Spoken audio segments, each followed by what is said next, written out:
so in love with you. Welcome back to Real Estate Mindset. Today's video is going to be absolutely bonkers. Today's video is your Thursday housing market update. So where we're going to start is by accessing the Fred graph to see what the average 30-year fixed rate mortgage is. Now, unfortunately, you guys, I'm not able to make this video in time for it to update. So we're going to just still talk about the interest rates, but more importantly, we're going to talk about what the Federal Reserve is doing and what impact that will have moving forward. As you know, quantitative tightening is fixing to start right now.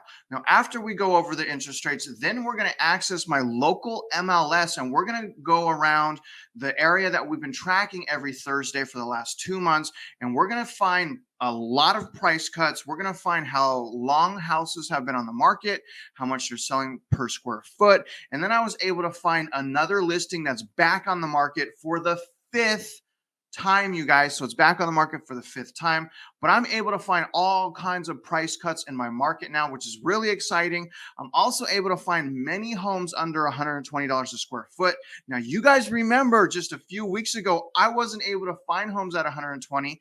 We didn't have as many price cuts. So this is happening really, really quickly in the area that we've been tracking every Thursday. If you guys can do me a favor, like this video for me for the algorithm, subscribe to my channel, and comment if you haven't. Remember, my bio is as a realtor, loan officer, and an instructor in Texas. Shoot me an email if you have any questions about that. But let's get started right now by jumping on the Fred graph data because I want to point some things out. Okay, so here's the Fred graph, guys. Now, again, unfortunately, I cannot wait for this graph to update, but I'm going to tell you where I think this is going to end up, and then you guys can hold me accountable when it updates.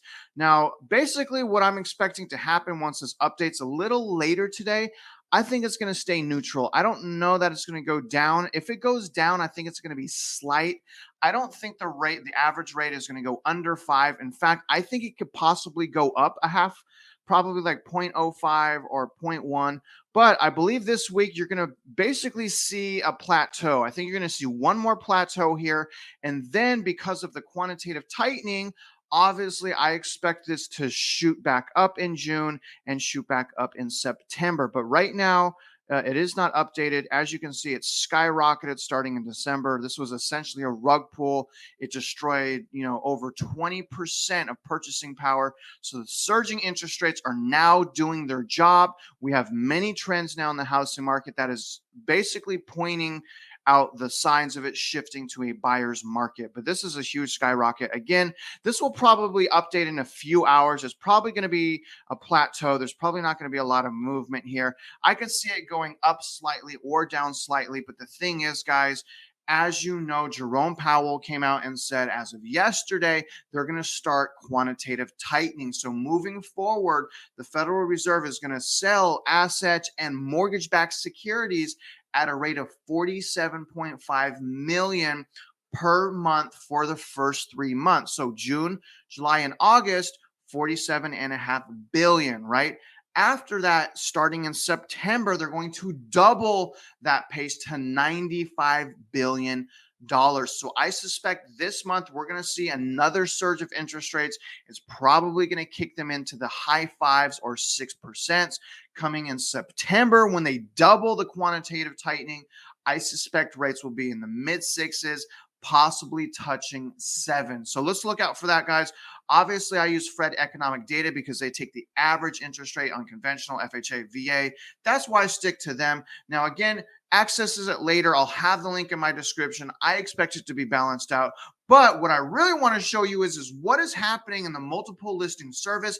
How many houses can I find with price cuts? Where are we at from where we were last week? So I'm going to show you my local MLS right now. Okay, guys, so here's my local MLS. As you can see, San Antonio, Austin, Houston. I'm going to go to Houston. That's my main area. My main area is Houston. I'm going to zoom in. Now, as you know, we've been kind of monitoring Kingwood, Atascocita, Humboldt, Porter, New Caney area, just so we stick with one area because this is what I want you guys to do to your own local market. Now, as you can see, the ones in green are still active listings. The one in orange are contract pending. Now, I want to start out by pointing out this property right here for 320. You guys, here's the crazy thing. This house is on the market again. This is the fifth time, maybe sixth time that this house is back on the market. It's selling for 141. There's been a $9,000 price cut. It's been on the market 26 days slash 49 days. They cannot sell this house. They've already went through 5 buyers. This is absolutely incredible. Again, a drop of $9,000 in listing price, 141 a square foot. It makes sense it's higher per square foot because it has a pool. But you guys, that is absolutely astonishing. That is the fifth time back on the market. But I want to show you guys now. Let's look at some price drops over in this pocket right here. Now let's start with going up here. Let's start with this listing right here, okay, for 459. So let's see what's going on here. Now I want to show you guys, look at this, okay? So what we have here is we have a $15,000 price drop. So this is a price drop of $15,000. It's selling for 130 square foot, but it's been on the market for 42 days. They cannot sell this. This is a very nice single story, by the way. This is a very nice house. They can't sell it. They just dropped it. $15,000. But let's keep looking. All right, let's go over here. Let's look at this one right here for 425. Take a look at this listing, you guys. This is a massive price drop of $50,000. Imagine losing, $50,000 from your bottom line, right? This is I repeat, you guys, price drop, $50,000 price drop. This has been on the market for 37 days, selling for 141 a square foot. That is a massive price drop, you guys. I don't know what they were thinking selling it for 475, but as you can see, they cannot just get away with listing it for whatever they want. Let's continue. Let's look at this one for 350. Let's see what we have here.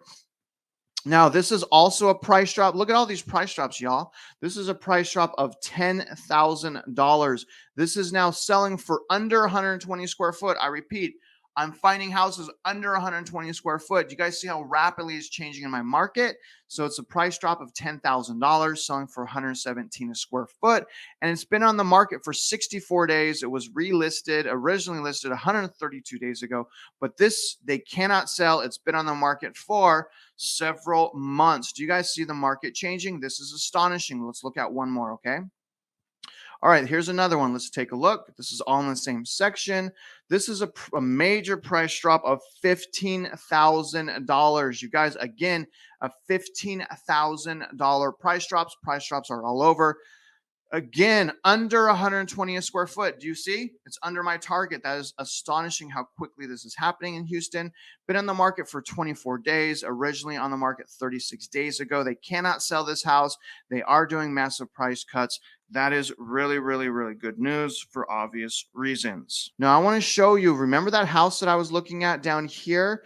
Look at, they took it off the market. It is no longer here, you guys. So that house that they try to sell, and I was like, it was $106 a square foot. I went out to look at it. It was kind of junky, but look at it is no longer on the market. So we're having houses pulled off the market because they can't sell. And then we're having houses relisted because they can't find buyers, which is this one right here. So as you guys can see, the trends are all happening in my own local market. That is super cool. But let's look at the new builds. The new builds are, a little bit tricky. Let's see if I can pull one up that has had a price drop. All right, so let's look at this new build right here. Let's see how we are as far as prices. So here's a new build. They went down $12,000. So here's a new build.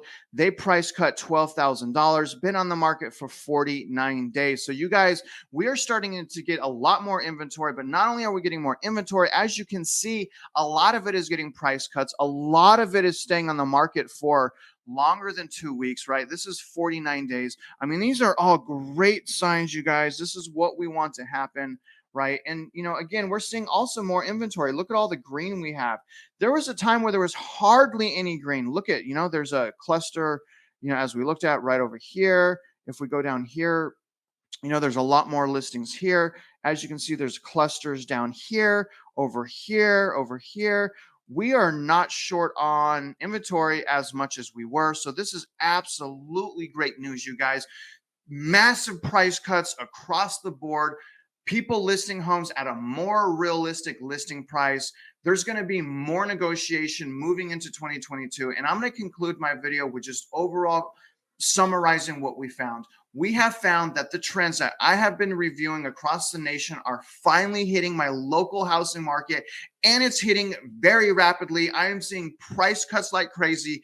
Things stay on the market, more inventory. You guys, this is absolutely great news. If you're like me, if you're waiting, congratulations. It is turning into a buyer's market, and it is turning in quickly. And remember, y'all, it took a while for it to get to Houston. At first, I was a little bit nervous, but when it got here, which is about probably a month and a half ago, and I have Thursday update videos, just go to my Thursday update videos, okay? I should probably make a playlist for that. I'll start making playlists so we can go back in time and basically check all of my opinions and all of my guesses, because you guys, although I have not always been 100% accurate, pretty much the things that I have been saying have been coming to fruition. And if anything, it has been happening faster. So if you're one of those people in a metro area, especially in Florida, and I am really sorry that you guys have to be a bit more patient, but sit tight, you guys. It's going to come to your metro area. There is no metro area that's immune to recession or immune to quantitative tightening. The thing that's really going to matter is the job market. If the job market is strong, house values will be stronger. If the job market is weak, it's going to be devastating, in my opinion. Remember, these are just my opinions, but this is super exciting news, you guys. I can't wait to start showing you more and more of this. I anticipate Q3 of this year to have double the inventory that we started out with at about 800,000 active listings. I expect Q4 of this year is going to be buyer's incentives all over the place. It's going to be time to buy again and time to purchase into 2023. Obviously, that's what I'm planning. I'm putting my money where my mouth is, as always, and I'm taking you along that journey with me. I cannot wait to purchase real estate with you guys. But other than that, guys, I made a few videos that I'm about to release on how to interview a realtor. I've also done my top 10 YouTubers because I want to give my subscribers some different content. I want to do some more hopeful content. So I'm not just going to do videos on articles or specifically on the housing market. I also want to give you guys tools. You know, when we do things like that, it doesn't perform as well on YouTube. So it's 100% back to my subscribers. I hope you guys like it. I also released a video yesterday on how to track your local market. So make sure to start taking notes and monitor your market just like I monitored my market right now. Now, I hope you guys enjoyed this video. I hope you got a little bit from it. And if you're out there investing in real estate, I do wish you luck, and I hope you win.